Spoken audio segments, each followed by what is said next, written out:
கலை ரசிகர்களுக்கு ஒரு கஷ்டமான செய்தி தான் இந்த வீடியோவில் நான் கொண்டு வந்திருக்கேன். என்னடா ஆச்சு அப்படின்னு கேட்டால், விடாமுயற்சி ட்ரீசர் வந்து அதை என்ஜாய் பண்ணி முடிக்கிறதுக்குள்ளேயே இந்த மாதிரி ஒரு கஷ்டமான செய்தி வந்திருக்குங்க. இதை தலை ஃபேன்ஸ் மட்டும் இல்லை, ப்ரொடக்ஷன் கம்பெனியை எதிர்பார்த்திருக்க மாட்டாங்கன்னு தான் சொல்லணும். என்ன ப்ரோ ஆச்சு அப்படின்னு கேட்டால், இந்த படம் ட்ரீசர் வந்தப்ப நம்ம எல்லாம் என்ன சொன்னோம், ட்ரீசர் ஹாலிவுட் ரேஞ்சுக்கு இருக்கு ப்ரோ அப்படின்னு சொல்லியிருந்தோம். ட்ரீசர் மட்டும் இல்லைங்க, படமே ஹாலிவுட் படம் தான். என்ன ப்ரோ சொல்ற? ஆமாங்க, ஏன்னா விடாமுயற்சிங்கிறது பிரேக் டவுன் ஒரு படத்தை தழுவி தான் இந்த விடாமுயற்சி படம் எடுத்திருக்காங்க. இங்க தாங்க பிரச்சனையே ஆரம்பிச்சு இருக்குது. என்ன அப்படின்னு பார்த்தா, அந்த பிரேக் டவுன், அதாவது ஹாலிவுட் படத்தில் பிரேக் டவுன் டீம் இருக்காங்கல்ல, அந்த ப்ரொடக்ஷன் டீமு நம்ம லைக்கா ப்ரொடக்ஷனுக்கு 127 கோடி கொடுத்துட்டு நீ விடாமுயற்சி படத்தை ரிலீஸ் பண்ணிக்க அப்படின்னு சொல்லி காப்பிரைட் இஷ்யூ பண்ணியிருக்காங்க.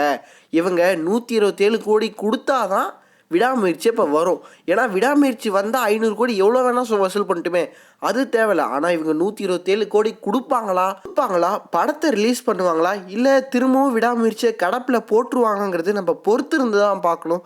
டேய், இப்போ என்னடா டீசர் வந்துச்சு, என்ஜாய் பண்ணி முடிக்கிறதுக்குள்ள என்னடா இந்த மாதிரி ஒரு கஷ்டமான செய்தி சொல்கிற அப்படின்னு கேட்டால், இதுதாங்க உண்மை. ஓகே கைஸ், இதோட இந்த வீடியோவை முடிச்சுக்கிறேன். உண்மையான அடுத்த அப்டேட்டோட உங்களை வந்து பார்க்குறேன். நம்ம சேனலை மறக்காமல் சப்ஸ்கிரைப் பண்ணி சப்போர்ட் பண்ணுங்கள். ரெகுலராக நான் வீடியோ அப்லோட் பண்ண ட்ரை பண்ணுறேன். Okay guys, Tata, take care, bye bye.